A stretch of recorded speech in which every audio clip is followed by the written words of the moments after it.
السلام علیکم ورحمۃ اللہ وبرکاتہ۔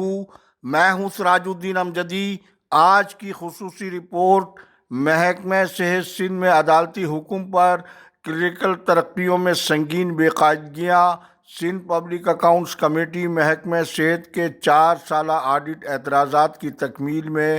تاخیر کے علاوہ اہم خبروں میں ایڈز کا مرض کراچی کے بچوں میں بھی منتقل ہو گیا۔ کراچی میں خیر پور کا ہیئر ٹرانسپلانٹ سرجن، کراچی میں مبینہ جعلی پولیس مقابلے میں ڈاکٹر محسر تونیو قتل۔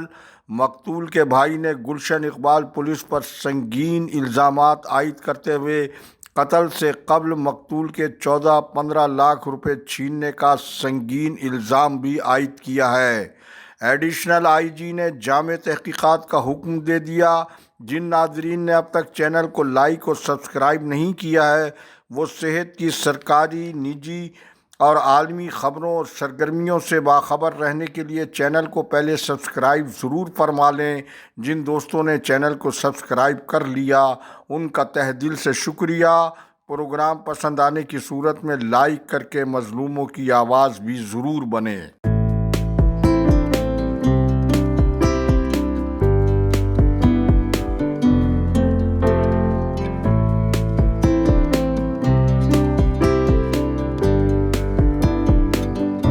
ناظرین کرام، سندھ ہائی کورٹ کی آئینی بینچ کے حکم پر محکمہ صحت سندھ کے کلینکل اسٹاف کی محکمہ جاتی ترقی کو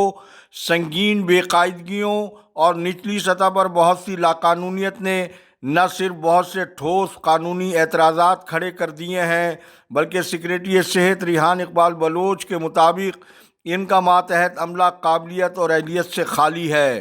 جبکہ یہ بھی اس حوالے سے ایک تلخ حقیقت ہے کہ سیکریٹری صحت اور ڈی جی ہیلتھ کا اسٹاف عدالتی حکم پر ترقیوں کے امور میں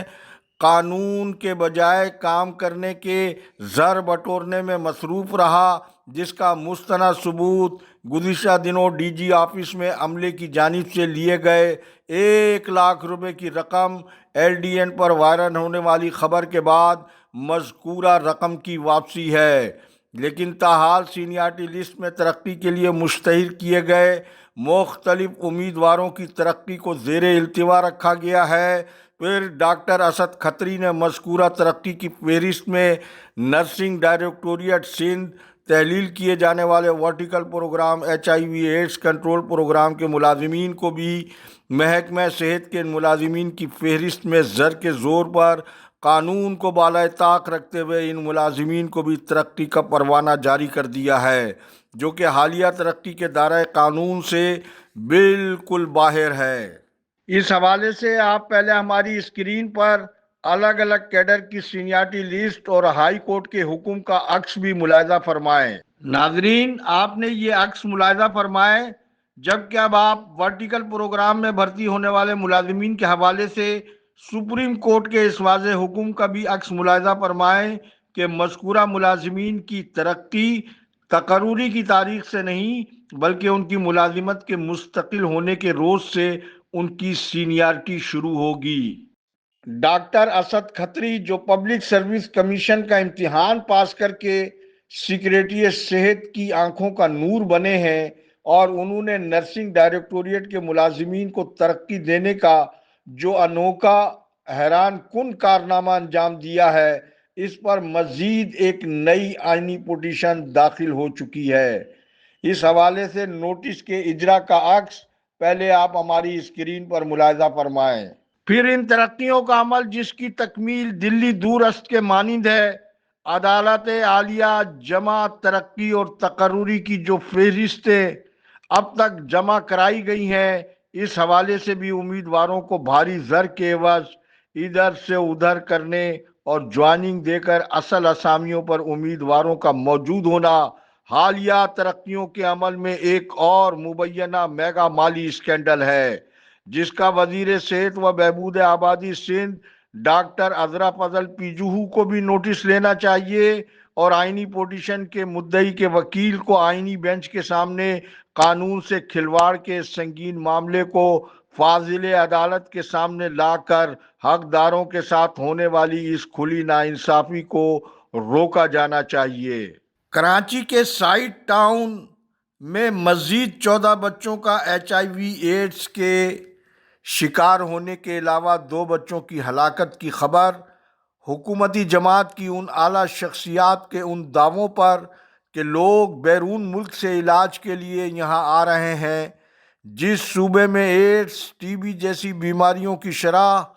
ریڈ لائن کو چھو رہی ہو اور پولیو جیسی بیماری کا خاتمہ نہ ہونا قومی اور سندھ کی سطح پر پولیو فری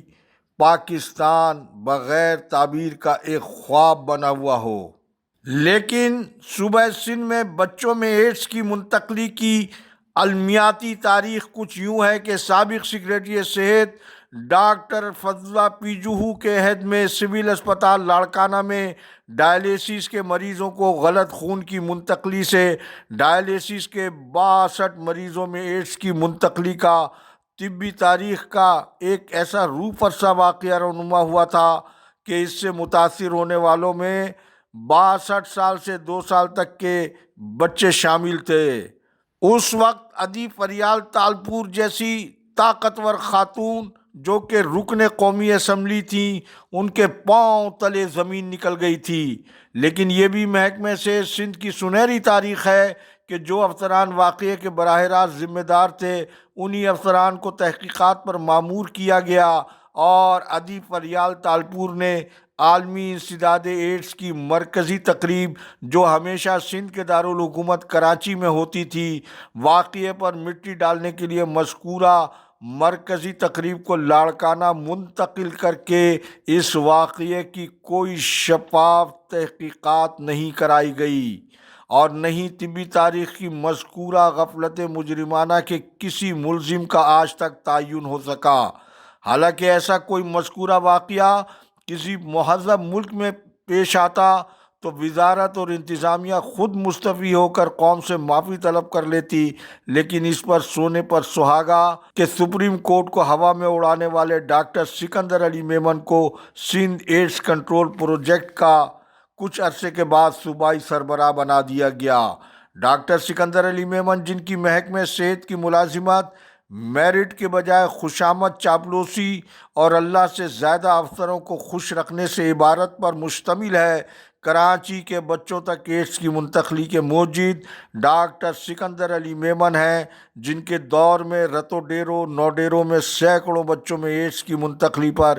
میری جانب سے بار بار مذکورہ معاملے کو اٹھانے پر سابق وزیر خارجہ بلاول زرداری نے ڈاکٹر سکندر علی میمن کو ایڈز کنٹرول پروجیکٹ سے نکال باہر کیا تھا۔ اگر سول اسپتال لاڑکانہ میں 62 لوگوں میں ایڈز کی منتقلی پر جوڈیشل کمیشن بنا کر ذمہ داروں کو عبرت کا نشان بنایا گیا ہوتا تو سندھ میں بچوں کی ایڈز کی جو بڑھتی ہوئی شرح آج دکھائی دے رہی ہے، یہ صورتحال تو آج ہمیں دیکھنے کو نہیں ملتی۔ پاکستان آبادی کے لحاظ سے عالمی سطح پر 5ویں نمبر پر ہے۔ ایک اندازے کے مطابق 64.7% یہ آبادی دیہی علاقوں میں مقیم ہے، جہاں صحت کی دیکھ بھال تک رسائی محدود اور غیر فعال ہے۔ یہ صورتحال ملک میں صحت کے نظام کو کرپشن کی وجہ سے سرکاری صحت کا انتظامی شعبہ زبوں حالی کا شکار ہے، جو حکومت کی غفلت مجرمانہ کی بنا پر روز بروز تباہی کی جانب بڑھ رہا ہے۔ اللہ حافظ۔ پاکستان زندہ باد، کرپشن مرد آباد، عوام و افواج پاکستان پائندہ باد۔